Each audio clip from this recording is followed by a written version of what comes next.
According to the official records, Jeremiah the prophet ordered those who were being deported to take some of the fire with them in the way previously described. Then, after having given them the law, the prophet cautioned them not to forget the commandments of the Lord, or to let their thoughts be led astray by the sight of the gold and silver statues and their ornamentation. And with other similar admonitions, he urged them never to allow the law to depart from their hearts. That same document also records that the prophet, in obedience to a divine revelation, issued orders that the tent and the ark should accompany him, and that he went off to the mountain that Moses had ascended to view God's inheritance. Upon arriving there, Jeremiah found a cave dwelling where he placed the tent, the ark, and the altar of incense, after which he blocked off the entrance. Some of his companions came up later with the intention of marking out the path, but they were unable to find it. When Jeremiah learned of this, he rebuked them. "This place shall remain unknown," he declared, "until God gathers his people together again and shows them his mercy. Then the Lord will once again disclose these things, and the glory of the Lord will appear together with the cloud, as it was revealed in the time of Moses, and when Solomon prayed that the place might be solemnly consecrated."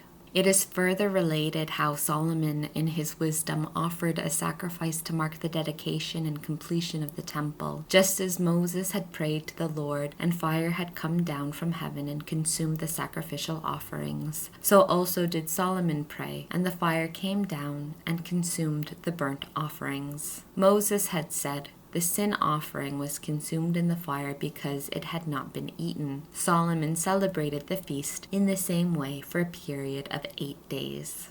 In addition to these things, it is also set forth in the records and in the memoirs of Nehemiah how he founded a library to house the chronicles of the kings, the writings of the prophets and David, and the letters of the kings in regard to sacred offerings. Similarly, Judas had also collected for us all of the books that had been scattered during the recent war, and these are now in our possession. If you ever have need of any of them, send messengers to bring them to you. Since we are about to celebrate the feast of the purification of the temple, we are writing to you with the request that you also observe the feast. God has saved his entire people and has restored to all of us our heritage, the kingdom, the priesthood, and the consecration, as he promised through the law. We have complete trust that he will soon have mercy on us and gather us together from everywhere under heaven into his holy place, for he has rescued us from great evils and has purified that place.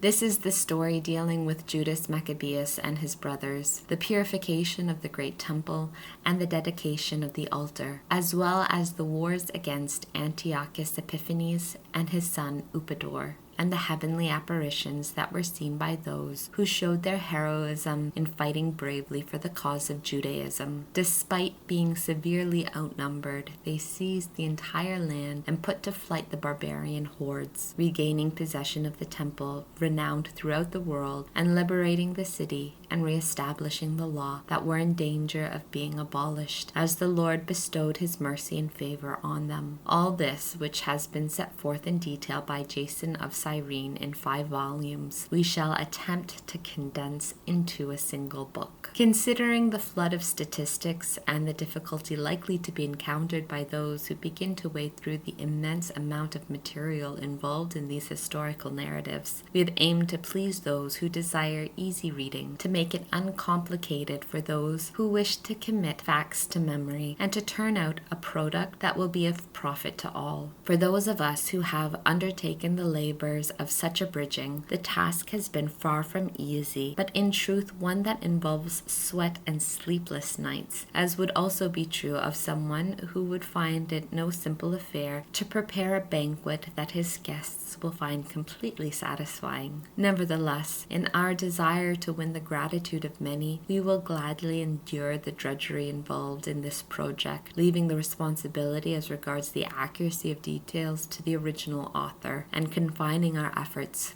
to producing a summary outline.